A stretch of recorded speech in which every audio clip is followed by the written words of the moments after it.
All right, let's talk about, well, get ready for this. We're talking about alcohol here. Now, it's really interesting how I teach seminars all around the world on different subjects. And let's say I'm talking about, for example, superfoods. I do a seminar on superfoods and all over Thailand and Southeast Asia and Dubai. And some point in a couple hour seminar, someone's gonna like kind of, I see them in the back and I'm just looking at them like, oh, that guy has a question. And I'll see the hand go up at the end, it's like, what about alcohol? And how does that fit into a healthy diet? Okay, it's a great question, it's a valid question. Here's the thing, alcohol is a toxin. A toxin is a stressor. If you add stress to an already stressed system, you're taking a step back in your goal for better health. However, alcohol, I'm not talking about beer, I'm not talking about Miller Lite or a Heineken. I'm talking about like red wine or even a spirit.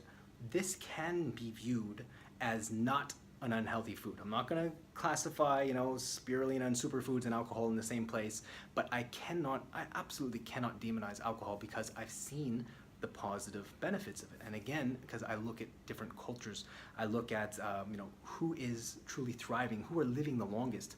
And if you look at the longest living cultures in the world, most of them drink alcohol once or twice a day. But here's the thing, these cultures, these people who are drinking once or twice a day and living to over 100 years old, they're not super stressed like we are in this modern society. Most of them are farmers. They only eat what they grow. They spend more hours outside per day than they do inside per day, which is completely opposite of what we do. And it's incomparable because they're in a completely different environment. So to answer the alcohol question, it depends on what your definition of alcohol consumption is. For example, personally, I drink a glass or two of wine 2 or 3 nights a week. Sometimes one night, sometimes 3 or 4 nights maximum. So it will never go over 2 glasses because I just don't enjoy that feeling. But I really do love a fine red wine or a glass of champagne every now and then. And there's no problem with that. And same with you, there's no problem with a glass or 2 of alcohol every now and then.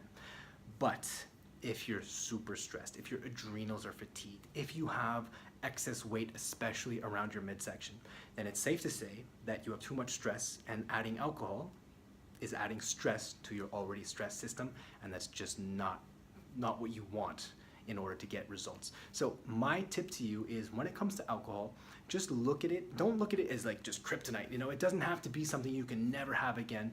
Just be aware and be conscious and ask yourself, is alcohol a part of my problem with weight loss? Do I have more than 3 glasses per night, more than 4 nights a week? If the answer is yes, then that's too much. Your body needs a break. Your body needs less toxicity in and more toxicity out. So how do you do that? You decrease the amount of alcohol that you drink. Not only how much you drink in one time, but how frequently. So you decrease the amount and decrease the frequency. So I would say, if you're drinking more than 3 nights a week, cut that down to 1 or 2.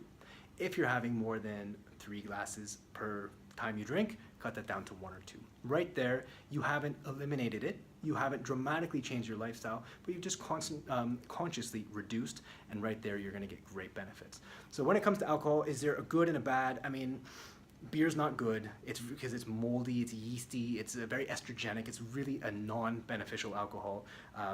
Everything we have to look at, what does it give my body versus what is it going to take away from my body?